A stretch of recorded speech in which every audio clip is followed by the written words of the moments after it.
Hello everyone, my name is Marion, and I'm once again joined by my good friend Lynn. Hello, hello. And welcome back to another episode of Reading Reddit Stories, the show where, I don't know if you know this, but we read Reddit stories. And today... Oh my god. It's almost like it's in the title of the name. Yeah, I know. Oh my god, Whoa, it's totally... whoa, dude. It's totally not like if you get out the full screen mode, or if you click the tab, you'll see the name of the video and maybe the contents that this video may have. I know, isn't that crazy? Oh, Every person has probably just found us annoying and clicked off immediately. I'm so sorry. It's fine, we can deal with it. Only the real ones stay.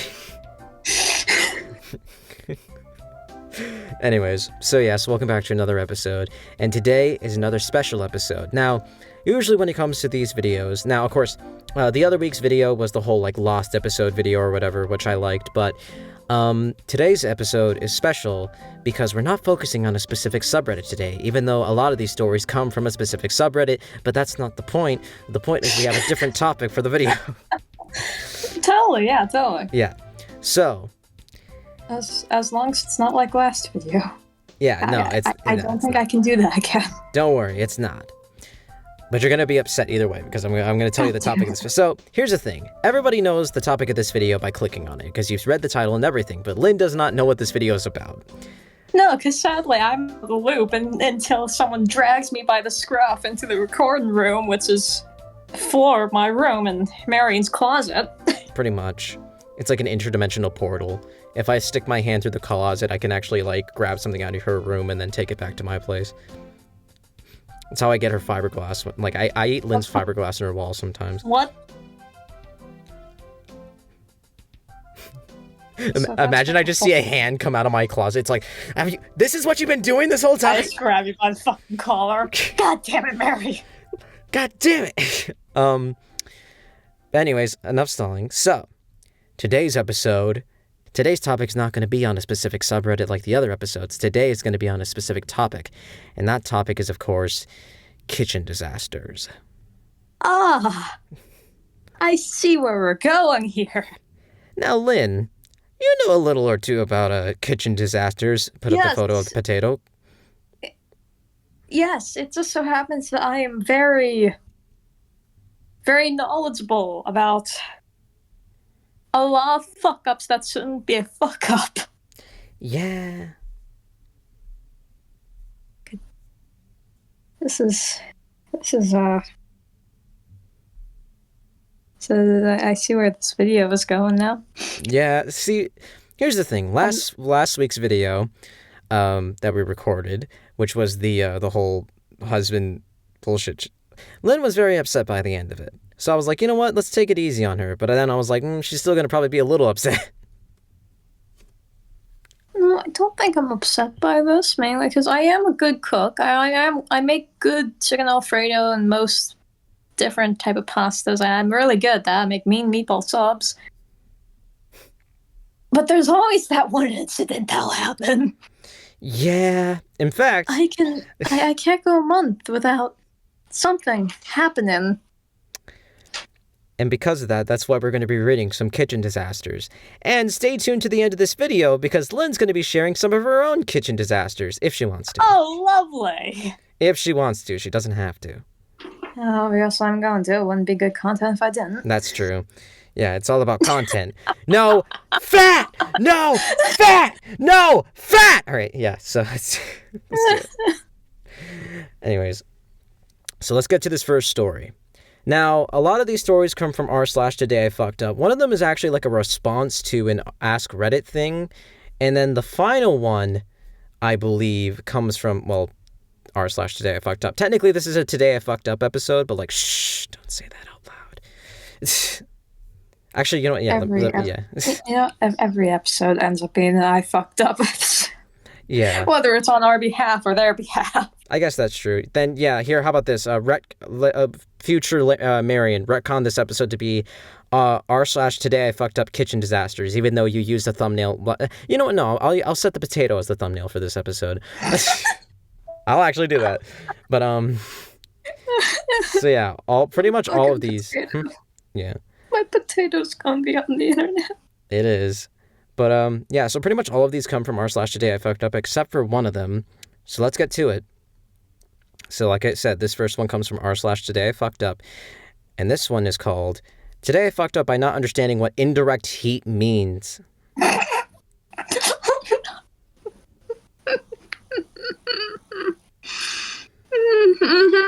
Continue. All right. I met my now husband about 15 years ago. I decided that I needed to cook a good dinner for him and impress him with my grilling skills. After pursuing several recipes, I decided to make a beer can chicken. If you don't know what that is, you basically shove a can of beer up the bottom side of a chicken and use the legs and beer can as a tripod to keep the chicken stable on the grill. I made a great rub and coated the chicken in little olive oil and all the good spices. I was so excited for dinner. Now the thing is with beer can chicken, it's a set it and forget it kind of meal. You're not supposed to take the lid off the grill because it loses too much heat. So things are going well. Chicken is on the grill, I make some delicious sides. Now husband comes over and I tell him I have great plans for us tonight. Chicken should be ready. I walk outside, take the top off the grill, and the chicken is crispy, good to go. I go inside, grab a platter, he follows me out, I take the top off the grill, and when I tell you that chicken burst into the flames like it was ascending from hell, I am not kidding. Now, husband practically dies laughing. I practically die of embarrassment. We ended up ordering pizza. TLDR, didn't realize indirect heat meant coals should be in a ring around the edge of a grill, not spread across the bottom. Sent the chicken to hell. It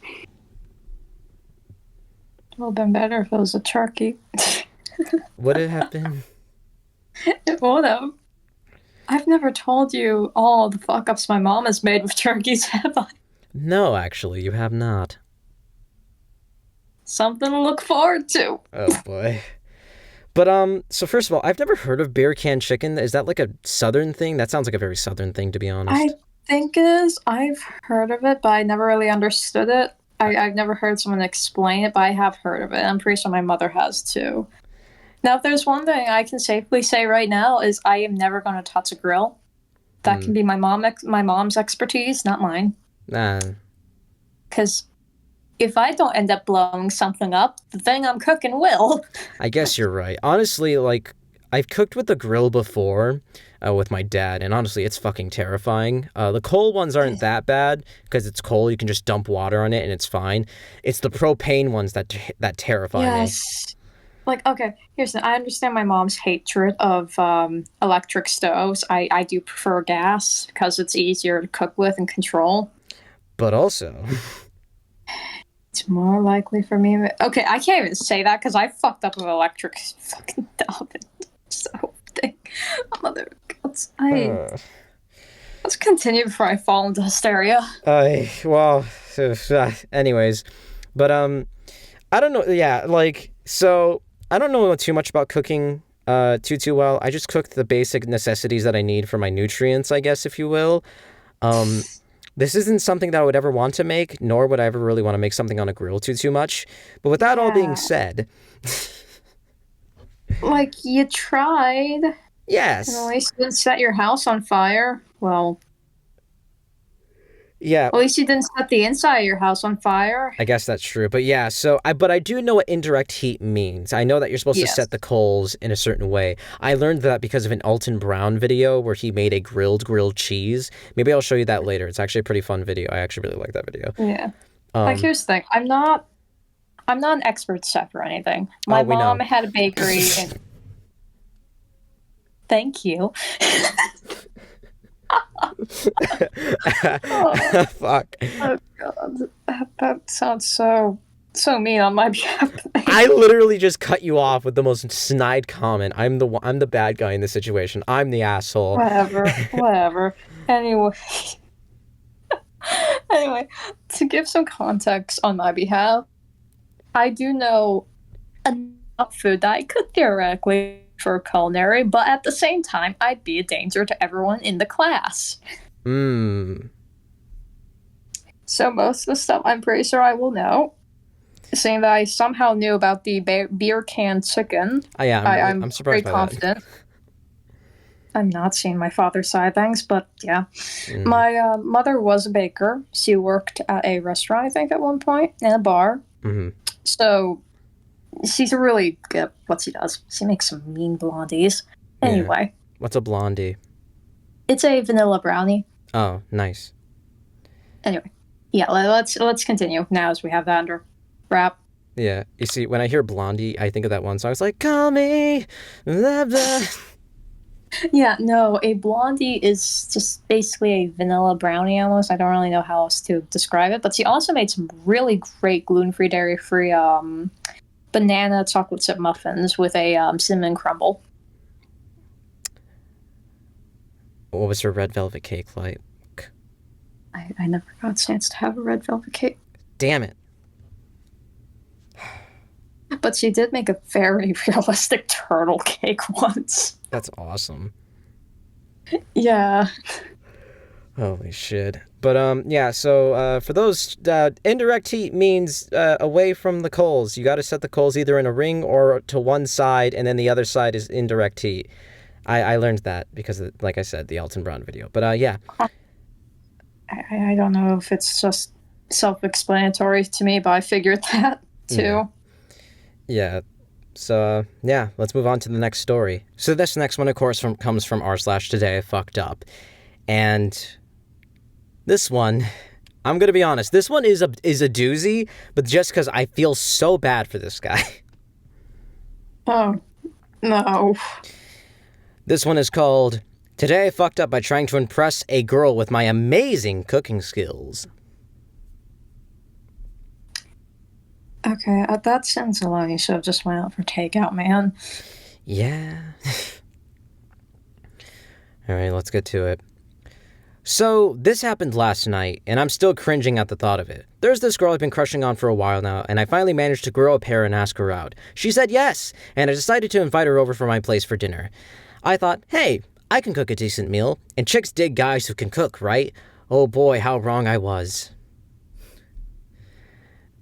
I don't know why, but, like, chicks dig guys who can cook. Like, anytime someone says, like, chicks dig a guy who could do this, I just think of, like, a 2000s, like, movie or something like that. Or, like, a 2000s Disney movie. I get the feeling if this guy has a partner now, the partner is the one that cooks for him. Oh, probably. How bad is this gonna be? We'll see. I decided to make some fancy-ass pasta dish I found on one of those cooking shows. You know, the kind where they use words like al dente and reduction to make it sound like they're doing some next-level shit. I went all out, bought the ingredients, and even got a bottle of wine to set the mood. Fast forward to the evening. She arrives and I'm already sweating bullets. I start cooking, trying to play it cool, like I'm some sort of culinary genius. She's sitting at the counter watching me and I can feel the pressure mounting. I'm chopping onions like a madman, trying to impress her with my knife skills, when I accidentally slice my finger. Blood starts gushing out and I'm trying to play it off like it's no big deal. She's clearly concerned, but I assure her it's just a flesh wound. It's nothing but a flesh wound. It's just a flesh wound. Who's her fucking date? Gordon Ramsay? I wrap my finger in a paper towel and soldier on like the culinary warrior I am. I toss the pasta into the boiling water, and in my haste, I forget to set a timer. No biggie, I think. I'll just wing it. Meanwhile, I'm trying to make small talk, but my mind is racing, and I'm pretty sure I'm just spewing out random facts about pasta and Italian cuisine. She's nodding along, probably questioning her life choices at this point. Oh my fucking god, you are terrible, dude. As I'm stirring the sauce, I realized I haven't tasted it yet.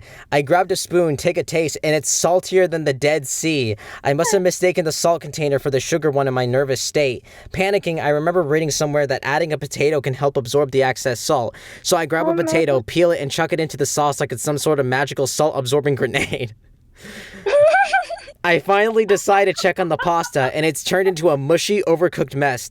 At this point, I'm ready to admit defeat, but I figure I've come this far, so I might as well see it through. I drain the pasta, plate it up, and pour the sauce over it, potato and all. I set the plates down, trying to hide my shame, and we dig in. The first bite is a disaster. The pasta is a soggy mess. The sauce is still saltier than a sailor's vocabulary, and the potato is just sitting there, mocking me. She's trying to be polite, but I can see that she's going to need a gallon of water to wash down this culinary catastrophe. I refuse to admit defeat, so I muster up the most convincing smile of, and oh god. So I muster up the most convincing smile I can and say, Bon appetit! She hesitates for a moment, then takes another bite, clearly trying to be polite, but I can see the fear I can see the fear in her eyes, but I just keep shoveling the salty, soggy disaster into my mouth, pretending it's the best thing I've ever tasted. As we continue eating, I try to salvage the situation by making more small talk, but it's clear that the culinary catastrophe has taken its toll on the evening. She's giving me one-word answers and nervously glancing at the door, probably planning her escape route. Finally, she can't take it anymore. She puts down her fork, looks at me dead in the eye, and says, "I'm sorry, but I just remembered I have an early morning. I have an early morning tomorrow. I should probably get going." I can see the relief wash over her face as she stands up, and I know I've royally screwed up. I walk her to the door, trying to play it cool, like I'm not a complete and utter fool. She gives me a half-hearted hug and says, "Thanks for dinner. It was interesting." And with that, she's gone, leaving me alone with my salty, soggy pasta and bruised ego. TLDR, tried to impress a girl with my amazing cooking skills, ended up serving her a salty, soggy pasta disaster, and scared her away with my stubborn refusal to admit defeat. Buddy, do you want to know what would have been more attractive to her? Admitting that you were just looking at the mirror. You just looking down the mirror. It's like, well, I fucked this one up. You want to order a pizza? I can run a movie. That would have been so much better. Everything went wrong in this situation. This poor guy. Like, a part of me's like, oh, that sucks, but also a part of me's also like, you dumbass. He could have saved the situation. He really could have. If his stubbornness didn't step in the way. He really could have just said, you know what? I fucked this up. You want to go, to a restaurant or something? Literally, he could have just done that once. Honestly, if you didn't even have the money, you know what would be better? Just ask her, hey, I can order some takeout or something if you still want to eat here. Yeah, honestly, he could have done that one scene from The Crow where it's like the food catches on fire, he puts it out, and he says, "Let's go to a restaurant." You remember that scene, right? Vaguely, I think. My head's filled with cooking fuck-ups right now. I just remember the time I almost cut the tip of my finger off. Oh my god, you're having flashbacks. And the time my brother cut his finger off. Well. And the time my mom accidentally chopped her finger off with a knife. All right, note to self, keep your fingers away from knives from the foreseeable future. I work with clay. That's not going to happen. You're right. Clay and cardboard. Honestly, yeah, at that point, why did you not just, give it up? Just give up. Just say, you know what? I fucked up. Because, here's how he was probably looking at this whole thing planned. He bought all this cool stuff. He probably binge-watched way too many episodes of Hell's Kitchen. Unchopped. And he was thinking to himself, you know what? I'm going to make this girl have the best night ever. I'm going to cook a good meal. I'm going to show her that I can provide some good-ass food. And then he fucked up. The first fuck up was cutting his finger and probably having one hell of an adrenaline rush, realizing that he already set his downward spiral.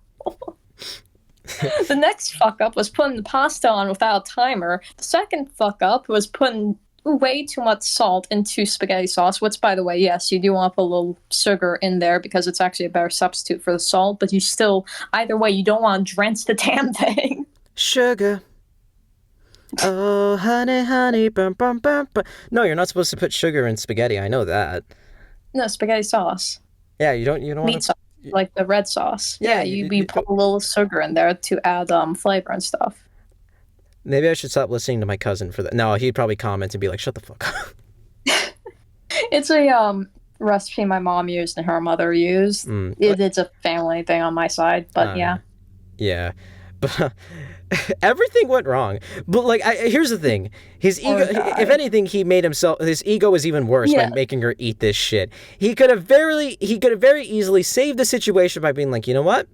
Yeah, instead of forcing your would-be partner in this scenario, because I'm pretty sure he would. That would have led to if this had gone in the situation of, you know what? I fucked this meal up. I accept that. Would you like to maybe fix this by just having me order out or something like that? Instead of, I'm going to force her to eat this meal whether she likes it or not because I am too fucking stubborn to admit my own fuck. Yeah. It's... Yeah, in the end, I feel bad, but I'm also like, buddy, just give up. Sometimes you just gotta give up.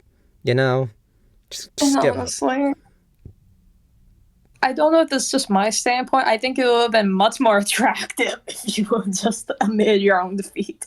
I mean, yeah, like it's like honestly, can you imagine someone coming up to you like they're all sweaty? They have like they take out their like thing that's like holding their hair. It's like, ugh, dinner's a disaster. You guys want to go? You want to just go to a restaurant instead? I would have been Hell like, yeah. okay, like that's way better. Yeah, let's just get some pizza, rent out a movie if we want to spend that money. Yeah, Actually have a fun night. yeah.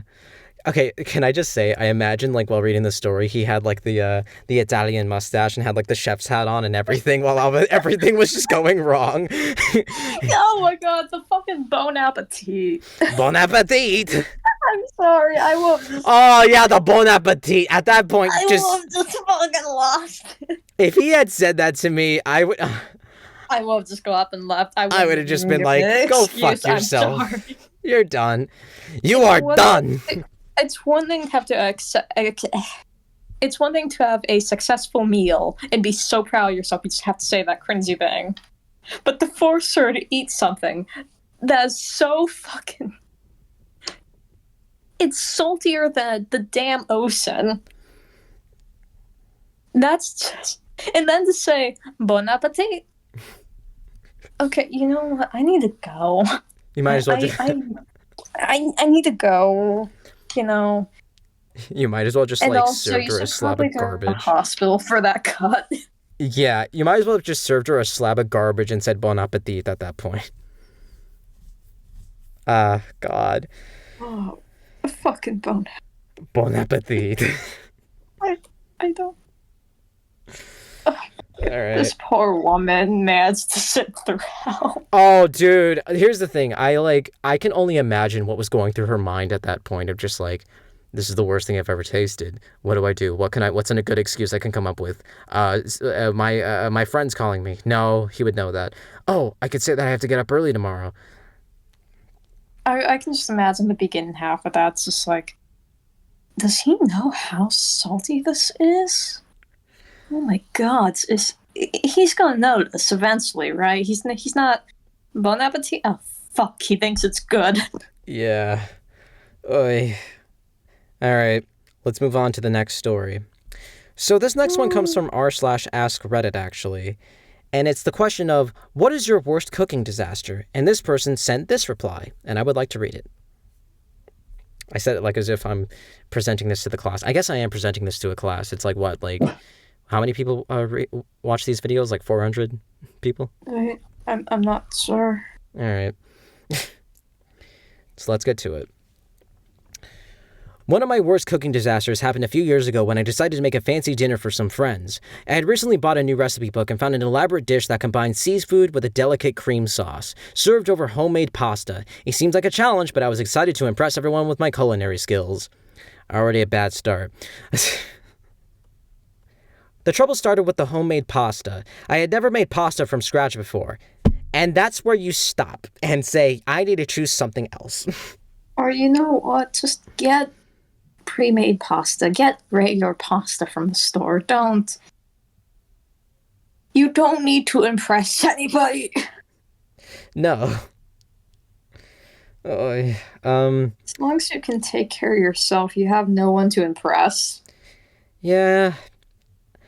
But I was confident I could follow the recipe. As I mixed the dough, it quickly became clear that it was far too dry. Instead of forming a smooth, elastic ball, it crumbled into a heap of floury fragments. I added water bit by bit, but I overcompensated and ended up with a sticky mess. After much kneading and frustration, I finally managed to get it somewhat right, though the consistency was far from perfect. Next came the seafood. I had bought a mix of shrimp, scallops, and mussels. Cleaning and preparing them was a scallops. Oh, God. Cleaning and preparing them was a tedious process, and in my haste, I didn't check the mussels properly. Some of them were already open and should have been discarded, but I missed this crucial step. As I started cooking, things went from bad to worse. The cream sauce, which was supposed to be silky and smooth, turned lumpy and began to separate. A part of me is beginning to think, okay, so when it comes to cream sauce, I imagine he probably just poured the milk way too fast, probably. There's more that goes to it than that, but yeah.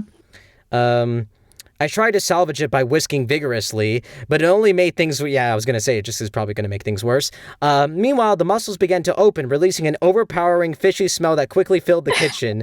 I realized too late that the mussels were bad, and I had to throw them out. But by then, the sauce had already absorbed the unpleasant aroma. In a desperate attempt to save the dinner, I decided to just focus on the shrimp and scallops. However, I overcooked them in my stress and distraction. Okay, I can't even blame him for the scallops because I've had those for my mother before. They are really good as far as I think protein goes, but they're a bits to make. Yeah, and he overcooked them. They burn easily, and you can undercook them easily. And when they cool, they taste like shit. Yeah. Turning what should have been a tender and succulent seafood into rubbery, tasteless chunks. The final blow came when I tried to serve the pasta. The inconsistent dough had resulted in pasta that was unevenly cooked. Some pieces were mushy, while others were tough and still chewy. I am terrible at reading today. The final blow came when I tried to serve the pasta. The inconsistent dough had resulted in pasta that was unevenly cooked. Some pieces were mushy, while others were still tough and chewy. My friends who had been waiting patiently were polite, but it was clear that they were struggling to enjoy the meal. I apologized profusely, and we ended up ordering pizza instead. It was a humbling experience, but it taught me a lot about preparation and the importance of practicing new recipes before trying to impress a crowd. There you go. At least this one learned. Yeah, and it seems like at the end... Albeit in a very painful manner, but he learned. Yeah, it seems like at the end of all these stories, it's always like, we ended up ordering pizza and we moved on from that. Okay, come on now. The last one didn't even order pizza. No, he just sucked it up like a dumbass. He could have easily said, you know what? I fucked up. But at least here's the thing. This guy did... Yeah, this guy didn't let his stubbornness win out. Yeah, no, he actually said, like, I'm so sorry. Okay, I know I fucked up. I'm terribly sorry. Let's just order pizza. And that was that. Bada bing, bada boom. But, like, the other guy was just like, bon appetit. Like,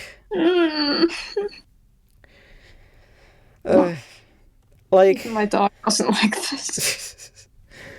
Like, I don't know, like I said, I'm not too much of a cook, but when he said that the sauce had turned into, like, started turning lumpy, I actually recently watched a video by Binging with Babish, or should I say Botched by Babish, where he talked about, like, when you pour the milk too quickly in, like, mac and cheese, it will start to clump up and stuff and, like, separate. It's kind of a thing, but for most cream sauces, you use, God, what is it called? Cream cheese? No, not cream cheese. It's a, I forget, but it's more than just milk. Yeah, it's like if you like pour it too fast or something like that, it just ends up fucking it up. Yeah. So yeah, he fucked that up. So, and then with the mussels, it turns out that he didn't actually check them properly, and some of them were already opened. So the smell was just terrible in there at that point. And scallops, they go bad very quick. You want to keep those frozen to the last second. Yeah, and then he accidentally overcooked both the scallops and the shrimp, so then they became rubbery, tasteless chunks, apparently.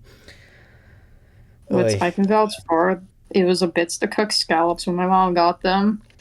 That's the thing, is that shrimp can both either be really good or really bad, because I've had good shrimp that's like, oh, this is so nice and fluffy and, like, melt in your mouth.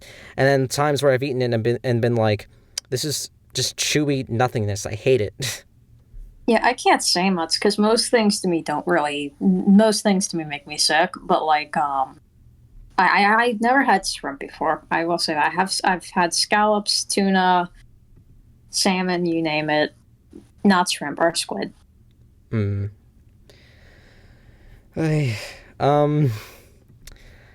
By the way, I should have said this earlier. If there are any cooks that are watching this, please let us know in the comment section below what all of these people should have done correctly. Because and also our dearest apologies for our lack of cooking expertise. Yeah, I'm not a cook. Lynn's not a cook. If your mom was here, she probably would have been able to figure this out. We will have gotten a free lesson on all this. Yeah, she would have been like, well, also, what went wrong here is basically, and it's like, She would have been real nice, but on a side note, also to the chefs or anyone culinary competent in any sense in the culinary field, including your cousin. Yeah. I am so sorry for the stories you're going to hear at the end of this video. Oh, yeah, it's going to be bad. But here's the thing. I'll throw in my little hat at the end, too, because I'll tell a story that me and my cousin had our own little cooking fuck-up, too. How about that? Mine's going to top all of that. Oh, absolutely. Thank you so much. Listen, Lynn, I can't lie to you. No, I've seen your results. Yes, you've been there firsthand. Yes. The potato incident was probably my best one yet. Yeah, I know. Anyway, moving on. Moving on to the next and final post. How about that? Oh no, this means I have to... Alright. So this final post comes from r/Today I Fucked Up once again. And this one is called, Today I fucked up by trying to spare my wife and saying her cooking was great. Oh, hold on. Here we go. Happened yesterday. The fallout happened about an hour ago. My wife likes to cook, and under normal circumstances, she is a good cook. Not what I would call skilled, but she has no problems making everything you can think of. But she is far from confident. She gets really discouraged when she is trying to make something and it screws up. And I hate that. So she is making Christmas treats for her coworkers, parties, etc. She has this little signature Christmas treat that she makes with club crackers, caramel, chocolate, and marshmallow that is a massive hit. Anyways, one of her friends asked her last week to make some of those for a Christmas party this weekend, and she agreed to bring some with her. It was a work-related thing, so I wasn't planning on going. He called yesterday and added something new that she had never made before, chocolate bourbon balls. She agreed that she would love to give them a try and that she would bring those as well. I didn't know any of this. This is key to the story. I knew she was going to a party. That's it. So last night she's slaving away in the kitchen and comes out with a little plate of one of the bourbon balls and asks me to try it. It looked amazing. Milk chocolate little ball of awesomeness. She said it was alcohol-free though. She works in recovery. Most people she works with are either in the field or recovering alcoholics. And I bit into one. My taste buds first hit the chocolate, which was awesome. But quickly, this wave of something over the top smacks me in the face. She immediately keyed in on my reaction. What is it? Is it not good? I could immediately see the disappointment in my wife's face, and I had to man up. She had worked for hours on these things. Multiple trips to the store. I just couldn't do it. This is awesome. What's in it? Is it almonds? She had a huge sigh of relief. Yes, it's almond extract. The recipe they sent me said it was a substitute that for bourbon. I take another bite. No. I'm determined to power through this, so I down the rest of the thing. The taste is overpowering. My eyes start watering. What's wrong? I swallow as quickly as possible to get the taste out of my mouth, almost half choking, which I immediately use to my advantage. I must have not chewed that one all the way. Had something stuck in my throat. Oh, okay. And gets a big smile and turns to head back to the kitchen, pleased of her work. Oh, no. I figured I would slowly chuck them into the trash over the course of the week or something so I wouldn't have to endure that again, because it was potent. It hurt. My stomach was in knots for the rest of the night. She asked me this afternoon if I would like to have another bourbon ball. I say no, and asked for the other goodies she made, as I hadn't had any. She said she didn't make any extra, and I had to wait until she had made some for our family on Tuesday, Christmas Eve. I go on about my day, getting a few things done around the house, preparing for people to come over. She finally runs off to get ready to head for her Xmas work party. As she is about to leave, she kisses me bye and says she'll be home around 10:30 or so, and tells me there are leftovers in the fridge. So she takes off, and me and the dogs kick back on the couch and catch up on some TV. Dinner time rolls around, and I head into the kitchen to warm up the leftover casserole she had left in the fridge, and then I see it. The fucking bourbon balls were gone! Oh God! What have I done? I sat there contemplating for a bit. Should I call her and tell her I lied to her and that there is something wrong with them? I just panicked. Eventually, I hung all my hopes on, maybe it was just the one that was screwed up. Surely, she tried one and it must have been okay, right? I kept telling myself this over and over. Oh, no. Shortly after 8:45, my wife calls. It wasn't just the one. The scene she described was like something out of a horror movie. Two people had vomited heavily in the middle of the party. She was covered in vomit, and the place was a disaster. She needed me to read her off the ingredients as they were rushing two people to the hospital. Holy crap! Everyone has now been checked out and are all okay. It reacts to different people differently, apparently, and the doctors were apparently concerned at first about the amount of arsenic they may have consumed. Apparently, there could be arsenic in almond extract. I had no idea, but everyone has checked out fine and is all back to normal. We quickly discovered the issue. I guess she didn't understand that extract is more like a concentrate. You don't match up measurements to use it as a replacement for something. The recipe calls for 1 cup of bourbon. She had put in something around a cup of almond extract into her concoction. TLDR, I lied to my wife, asked me if the alcohol-free bourbon balls she had baked were okay. Even though they burned my eyes and throat, she took them to a party, vomiting and trips to the hospital for a couple of people. She inadvertently put 1 cup of almond extract in a replacement of the 1 cup of bourbon. Everyone is okay. My wife is both furious and humiliated. So there is also an update here, by the way. Can I just say something real quick? Go ahead, because I have no idea what's going on with almond extract. I didn't know it had arsenic in it. Yes, it does. It takes, if you were to eat, say, 2-3 cups of straight almonds, yes, you could theoretically die. It would take a lot of them, though, and I doubt anyone can really. Please don't. No one fucking prove me wrong. I swear to God's I'm back. I'm going to say this. I'm going to fucking regret. I would suggest that no one should down that many almonds. But if there is a capable human being out there that is dumb enough to, then yes, that can kill you.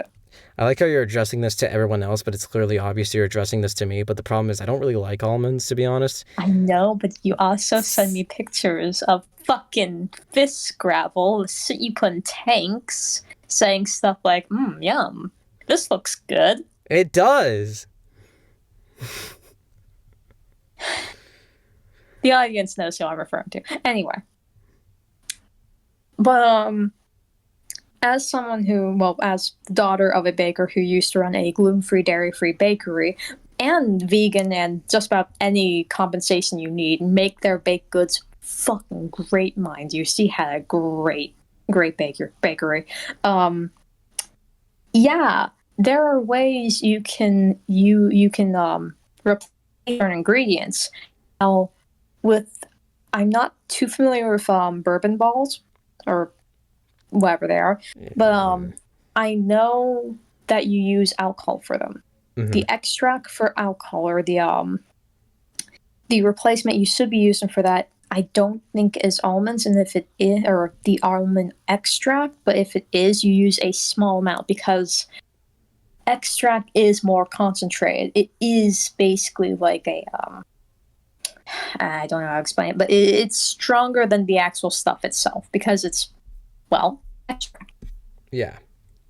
So if you're making a vanilla cake and you're run out of vanilla ice or some shit, you would put a small amount of, like a teaspoon, I think, or half a teaspoon of vanilla extract into it, rather than, to give you an idea. I'm not a baker myself. I don't have a good idea of how this works. I'm just saying what I used to watch my mom do as a baker. Yeah. But there are many different ways you can replace or substitute. But when you are substituting baked goods, because the mainstream way of making this stuff is the ingredients react to each other the way mainstream baked goods do. Yeah. But if you need to say you have a dairy-free client, you need to figure out how to substitute the dairy in the baked goods. So maybe maybe you're using an oil-based thing, or maybe it's sunflower oil, or even a different brand of milk, like almond milk, soy milk, or something. I don't know. You would be using that instead, but you'd have to make a couple runs. Say you make a batch of cupcakes with a little bit in each one. You mark down what ingredients you're using, what amount. You'd be marking that down, and you'd be doing practice runs because you want to make sure you have a good consistency. Say they want the mainstream type of cupcake, nice, fluffy, soft, and a little moist. You're going to want to look for a way to substitute that so you still get a nice, fluffy, moist cupcake, not a dry cupcake that's fluffy, or not a soggy cupcake, if you will. There are so many ways you need to go about this. My mom had a blend that she used to use that was an absolute hit that she could bend however she wanted and she knew how to. Mm-hmm. But yeah, that's the basic idea I can give you.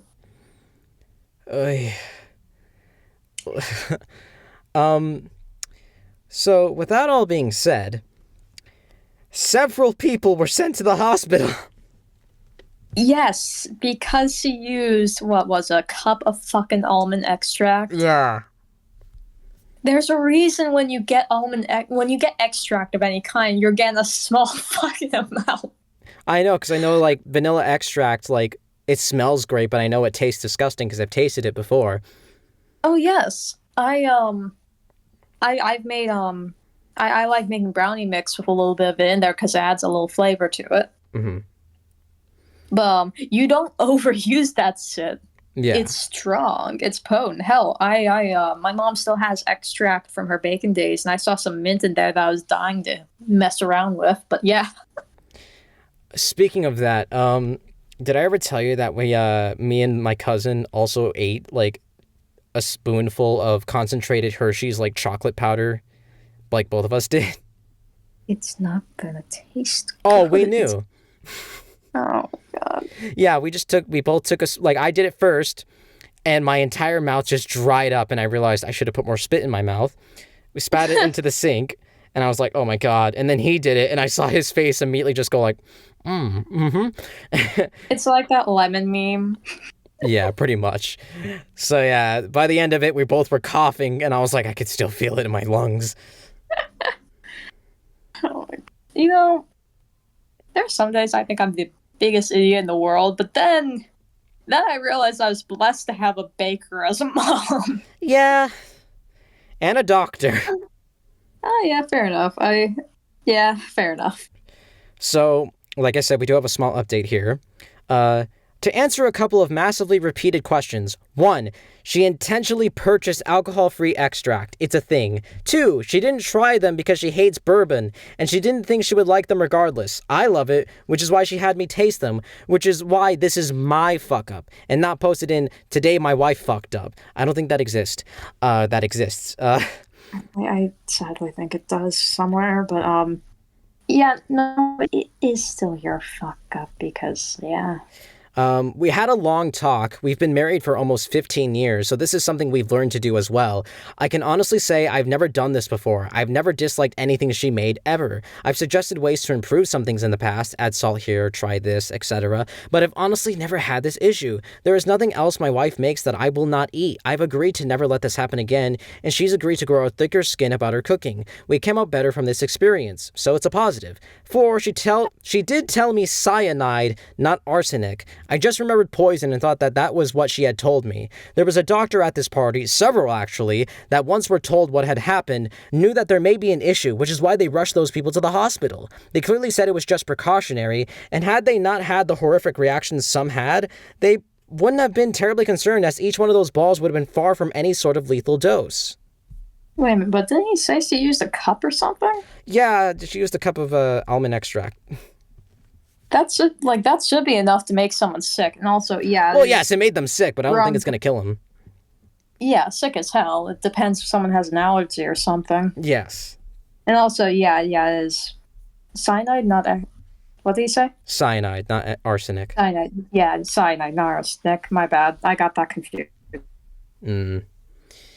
Yeah. Hey, at least he's learned, like, if I taste something bad, I'll tell her it's bad. Yeah, at that point, should have been going through his head that she was bringing these to her workers. Well, no, because he didn't know at this point. He thought that she was just making this for the house. Oh. That's why he even clearly said, like, I did not know she was going to be taking this to a party. So by the time when this happened, like, it's still his fuck up, but he just didn't know. Ah. Yeah, and she didn't eat them because she doesn't like bourbon, so... And they specifically asked her to make it.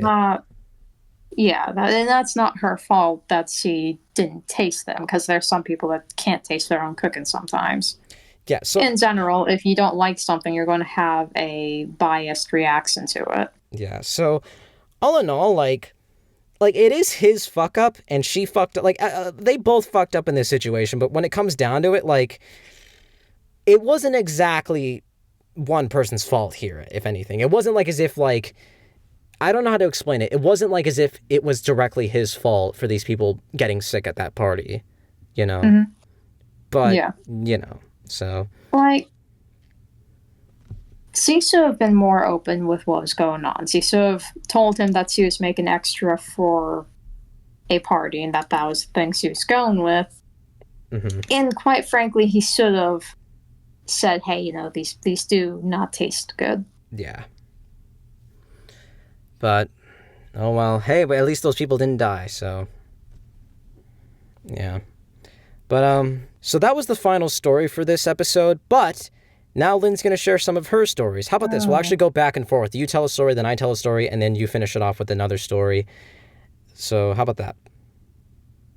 Oh, dear. How do I start this? So we already know about the potato incident if you watched the last episode. Here's another picture of it, by the way. Yeah, and just to clarify what lovely transaction was going on between me and Marion as we were, or as I was basically asking no one, what did I do? We were also in the argument of whether vegan nail polish remover could take up the stains in the oven. It didn't work. It did something, though, even though I could feel it through the fucking rubber gloves. Yeah. Speaking of that, I actually want to read this comment from Hacky Puffs. So they commented on the potato picture from last episode saying, if you didn't tell me that was a potato, I would have had no idea that was a potato. I know. Tell me more of these cooking fails, Lynn. And then finally in their comment, they wrote, cookies in an air fryer, Lynn? Okay, you brought that on yourself. I knew what I was getting myself into. I accept the consequences.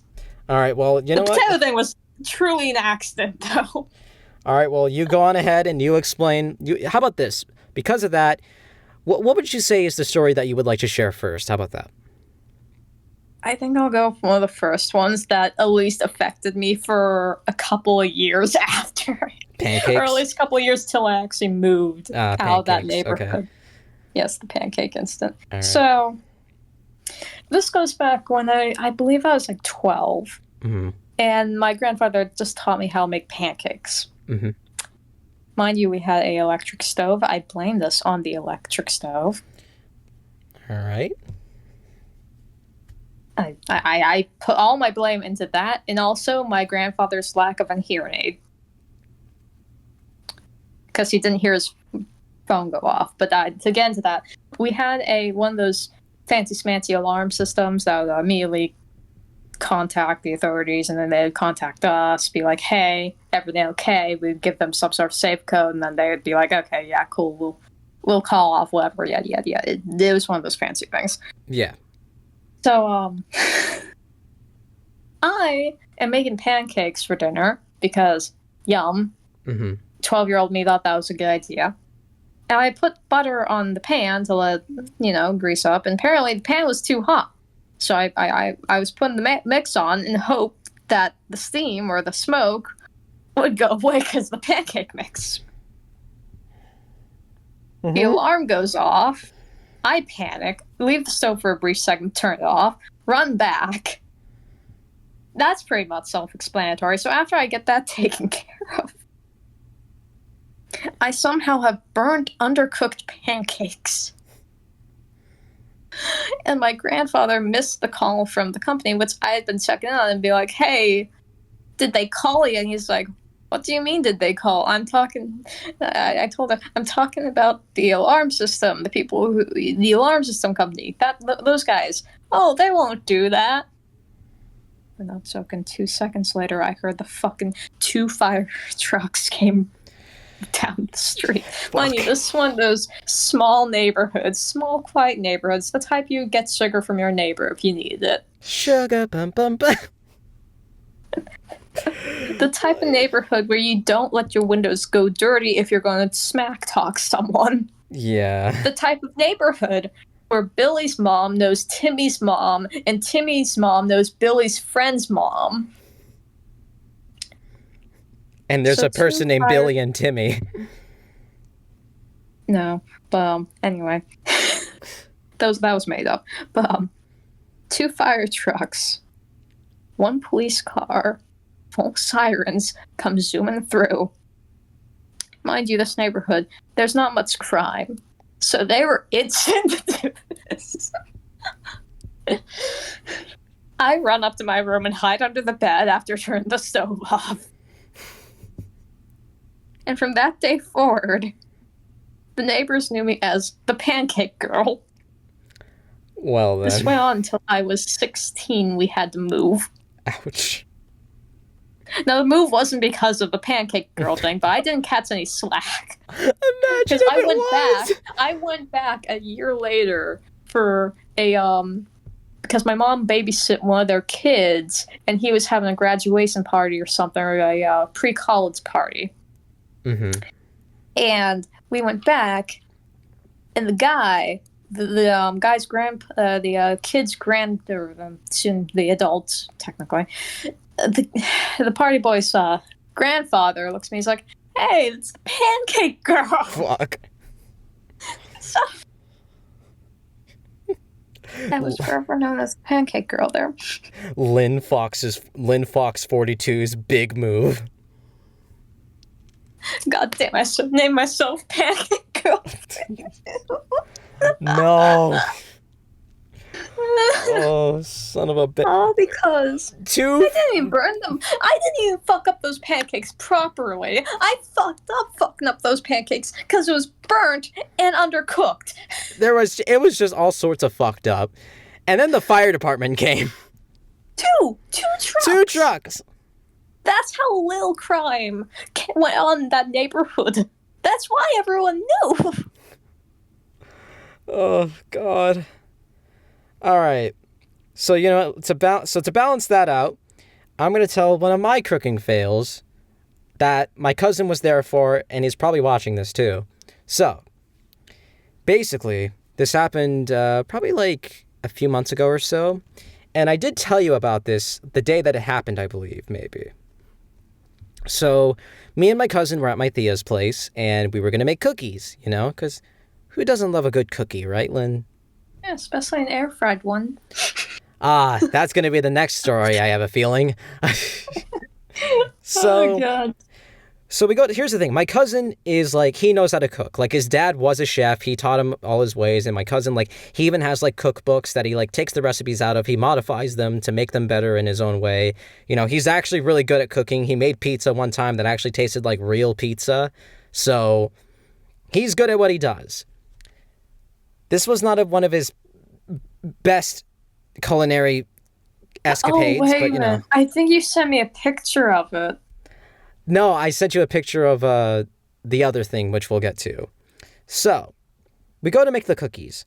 We're mixing. I mix and mix and mix. We mix. He adds some cinnamon to the chocolate. This is chocolate chip cookies, by the way. And he adds a little bit of cinnamon just for, some funsies, I guess.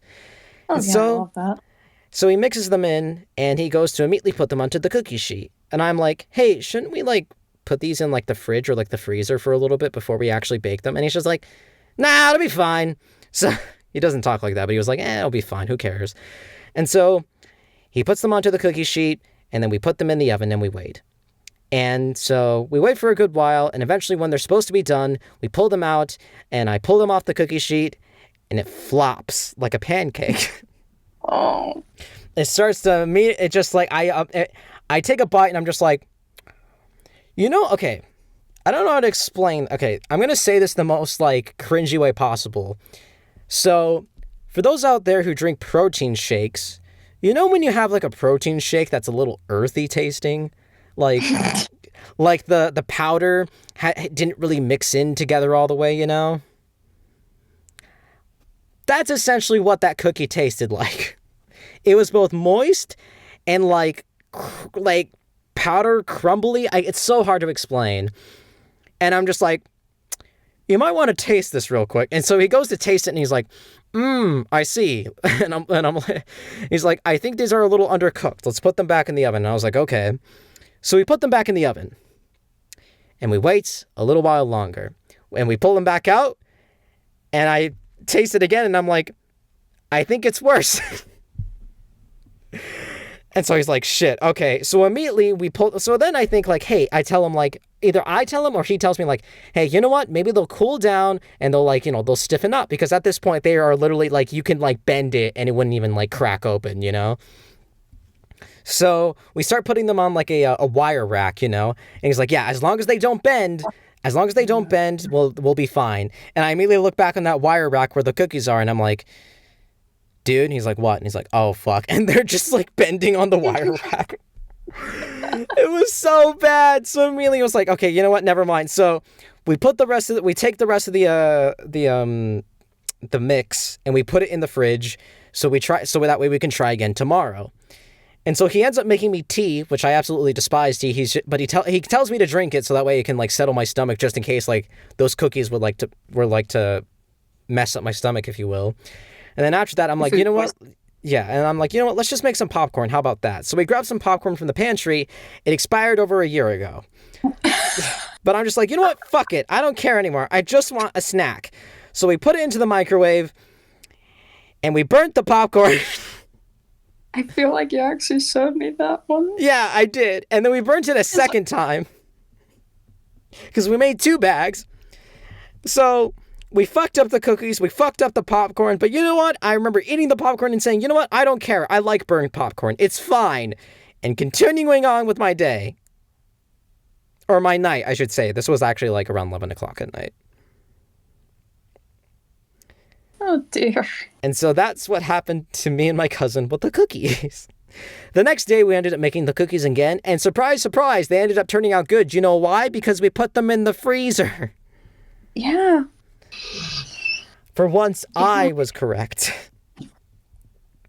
Yeah. So what about your cookies, Lynn? You tell me that. Okay, well, I was craving something chocolate, as one does sometimes. Mm-hmm. And we didn't have any in our house, but some cookie dough. The stuff you'd get from Target or maybe Walmart. Yeah. It comes in the yellow packaging. Yeah. All right. A yellow tupper. Yeah. But so I'm looking at this and it's like, I don't want to heat up the oven, and the air fryer's out. So I lay them out as I would in the oven, in those little air fryer pans, and I put it on. The first time I was just weighing. I weigh out the clock and I take it out. Mind you, the way I normally cook is I eyeball stuff. I don't usually set timers. So I'm weighing. I take them out the first time. It's like, okay, I know how this works. They look like they're not cooked properly, but then they dry hard. Yeah. Or they cool down hard. So I'm just going to leave them out, and I'll put them back in if they're not. Yeah. I wait, and they seem good enough. The outside, at least, the bottoms aren't cooked properly, and I ate a couple. I'm thinking, just like us. So, I'm thinking, you know what? It's chocolate chip cookie dough that's partially cooked. It can't be that bad. Mm-hmm. It was worse than regular cramps. Ah. It was bad. So, next day, my stubborn ass decides I'm going to try this again. And I did it right. That's great. So now I officially know how to make proper air fry cookies. I know that sounded really weird, but it's because I expected you to go, and then I fucked it up, and I was going to be like, damn it. No, I actually did it right the next time. Well, that's good. Yeah. I don't think I've had any other type of like cooking mishaps besides that, because like I said, I don't really cook very much. Yeah. That's not true. I fucked up some chicken one time. Oh, no. But here's the thing. I didn't like fuck up by like actually, because I didn't like fuck it up by undercooking it or anything. I fucked it up with the breading, because for some reason, because like you do like the egg and then the breadcrumbs and shit like that. Yeah, that can be hard sometimes. Yeah, I ended up somehow, some way, just making it terrible to where when I was eating it, I was just like, this tastes like shit, man. And it was my favorite type of chicken too, and I was just like, this is bad. So yeah, that kind of sucked, but like nobody got sick because I cooked it thoroughly, so it was just the breading that I fucked up Yeah. with. Yeah, I never have had other than the pancake incident. Hmm. I've never had a problem with undercooking stuff. Now overcooking stuff, that's a different story. I mean, yeah, you burnt rice. I don't even have a story for that. I just turned around and 5 seconds later is fucking. Like I don't know how it happened. here's the thing, Lynn. Like these stories with the cookie and the pancakes, I'm like, you know what? I get it. You know that those things Then can sit that like that the happens. rice. But when it comes to rice and soup, I'm just like, how do you burn rice? How do you burn soup? Because with rice, this is literally what you do, okay? You take the rice, you wash it, you know, and then you first of all, you measure it, then wash it, then you throw it into, like, if you don't have a rice cooker, you just pour it, you put it into a pot, you put some water, you measure it to the right amount, and then you sit there and wait. Once you see that it starts bubbling, you immediately turn it like all the way to like a low temperature, and you keep it there until like shit, oh, you keep it there for like 10 minutes, or like, no, 5 minutes on low, and then you turn it off completely once it's the 5 minutes are up, and then you let it sit there for 10 minutes, and then it's done. You see, that's not how I make rice. I see. I do wash it, but Uh-huh. I eyeball everything. And let me tell you, I do make great fluffy rice. Ironically, I actually eyeballed it when I used to make rice like that until we got a rice cooker. Yeah, we have a rice cooker. I prefer doing it in the pot, but I do Why? make It's great fluffy quicker. rice. I don't care. It actually is quicker doing it in the pot for me. I don't know how, if I put too much water in it or something, but I do make great fluffy rice. But sometimes on a blue moon, I'll turn my back for a couple seconds and then turn back around. It's hurt. Oy. And then the soup. I don't even know how. I that's the same thing with the rice, man. But you don't have as many rules with it. So it was just Campbell's soup. You burnt Campbell's soup. That is like, Lynn, okay, you know how you cook Campbell's soup if you don't want to put it on the stove? You take the can, you pour it, you fill the can up with water, you pour it, you put it in the microwave for 3.5 minutes, bada bing, bada boom, you got yourself some soup. Yeah, but it doesn't feel as homemade. I know, so then you want to do it on the stove, which, yeah, I used to do it all the time like that too, but I never burnt it. Dude, how long was I gone for when I was getting those Oreos and the soup? I don't remember. Probably like 20 minutes at best. I managed to get it done properly in a pot within that time. Yeah, how did you burn it before? I don't fucking know. This shit just happens to me. I can't explain. It's the same thing as me just walking in the room and the fucking plants die. It's the I same don't thing. know how it works. It's the same thing as you and a neighbor seeing like a ghost together and describing the same ghost. I don't know what the fuck is wrong with me, man. Well, I guess that's pretty much it for this episode. I have two more stories if you want. You know like, what? They're Go pretty ahead. short. So, the last fuck ups I'll tell you. Well, the two fuck ups that are actually the same, then one fuck up Mhm. that is apparently genetic. Oh, I see. I'll tell you the fun ones first. So this happened twice, where I thought I put in okay, one was 5 minutes, and then the other was around about 50 seconds. Mm-hmm. For a chicken wrap last year, and then around about the same time as the pancake instant, a slice of meatloaf. Mm. Now for the meatloaf, actually no, this was the same thing, 50 seconds for both. So what happened? This is the same thing that happened. I walked up to the microwave, threw it in, and put it on for what I thought was 50 seconds. Mm-hmm. Lost track of time doing something. I believe for the meatloaf bit, I was doing some homework, and then for the chicken wrap was laundry again, which was the same For way the potato. But the potato, I at least have an out for the potato because the power went off and I didn't know if it had cooked properly. So 5 minutes apparently went by.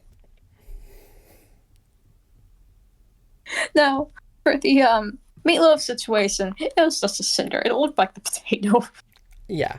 My grandfather walked in the kitchen that time and was like, "What is that?" And it's like, "Meatloaf." No, it's not. It's meatloaf. That was easy to brush off. I was a kid. I was a preteen. Mm-hmm. The chicken wrap, the alarm went off. And at this point, my mom was in her room. She heard the alarm going off and she stayed quiet. She knew. She knew. Because here's the thing. Ever since an accident I had during one of my swim classes, I've been slowly losing my sense of smell. Yeah. So apparently, when the alarm went off for the chicken wrap, my mom knew what it was because the house smelled like fried chicken. And I'm not talking about chicken, I'm talking about burnt chicken. Chicken that went through hell and came back. And fucking... Like the story we read. Yeah. So, yeah, the chicken looked the same way. The worst part was it was in a plastic wrap. Yeah. So that was how I, somehow, put in 5 minutes when I tried 50 seconds. I don't know how I did that. Because I remember with the chicken wrap perfectly fine. I put in 50 seconds. 5-0. And then I started that. The microwave just fucking hated me. I don't know. Yeah. So on to the, I guess the genetic part of things. Mm-hmm. So as you guys know throughout the story, I've been mentioning how my mom was a baker. One day, and these next two stories are important because one day she cut off her finger with one of those grindy things, you know? No, not blade. It was one of those things you turn on. It was not just a blender. It was like a meat grinder. No, not a meat grinder. It was one of those things. It was like a weird tube thing. Yeah, fuck it. Let's just call it a blender for now because it works the same way. All right. So she has her hand in it, and she didn't unplug it as she's washing it. Mm-hmm. And she ended up accidentally turning it on, and she cut off her finger. Grinder. No, it was not a grinder. Oh. Anyway, so she went to the hospital, got stitched back on, still has the zombified finger. Oy. Works perfectly fine. Couple years go by, my brother's getting into the culinary stuff. Same as your brother. Although mine's a bit more obsessed with it. You mean my cousin? Your cousin, my bad. Well, ironically, one of my brothers is, like, technically into culinary, so it works. Yeah. Technically, mine's not even my brother, so... Yeah, you know. But, anyway, so he's getting into it. And he accidentally chops off his finger trying to cut meatloaf. Nice. So he cuts off the tip of his finger. It's still holding on there. They take him in, he gets 12 stitches, comes back. So on to me. Last year, the year before that, my mom was gifted some pretty fucking good knives for my brother. Oh no. And a couple months after that, I'm washing everything, because gotta keep things clean. Yep.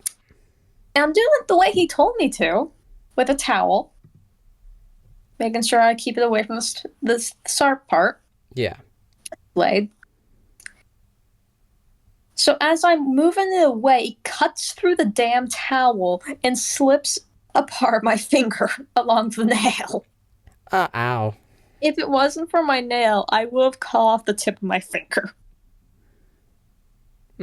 So, being the quiet, I don't want to cause trouble type person I am, I wrapped up in a bunch of paper towels, finished cleaning the kitchen, walk up to the, to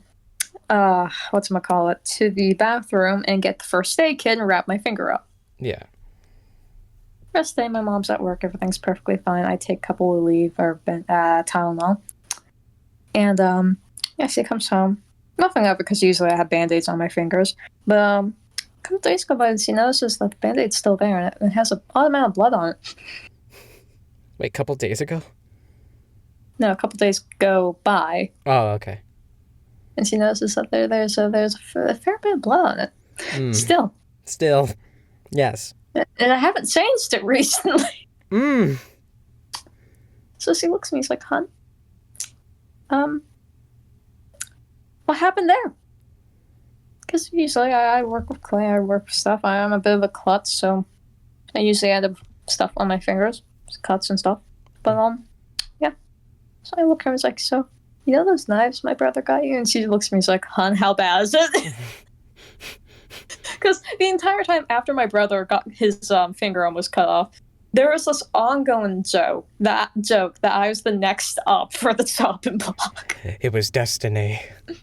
So I look at her and was like, "So I followed in yours and Adam's footsteps," and she's like, "Hun," and I was like, "It's still attached. It's scarred over somewhat, and surprisingly enough, the scar is gone, but it healed nicely overall. Like, I can't see the scar anymore." Well, that's good. Yeah. Did I mention that this happened while you knew me? And you didn't tell me? Well, no. Why? Because stuff like this is normal. Linn, me. you cut off the tip of your finger. Okay. You should have It gotten wasn't my stitches. dominant hand, so it's not like it was going to impact my art career. You should have gotten stitches, if anything. It healed perfectly fine without stitches. Just a little bit of ointment. Air every once in a while out of the Band-Aid. For those watching this, do not take any of Linn's advice. Just go to the hospital when something like this happens. Yeah, unless you're a dumbass like me. You're not a dumbass. But in this instance... Listen. Like, it was the very tip of my finger. It wasn't the whole thing. Well, so push comes to shove, the tip fell off and may have left a dent. That would have been the worst. But it didn't happen. You were trying so hard not to throw the phone. Yeah. Well, I guess the my Or microphone and computer, but oh well. Yeah. But so I guess that's pretty much it. Let us know in the comment section some of your own cooking fails, if you will, and also for any culinary chefs out there, let us know how these people fucked up, how Linn fucked up, how I fucked up, just overall how everyone here fucked up. You know, you probably know better than us. And my formal apology for those of you who struggled listening my fuck-ups. And my formal apology for, I guess, reading these to popcorn? You. Burning popcorn, fuck it. Except I like burnt popcorn, so it's fine. But yeah, I guess that's pretty much it. Thank you to everyone who watched this video. I hope you all enjoyed it, and we'll maybe see you again sometime soon. And remember, stay safe and sane.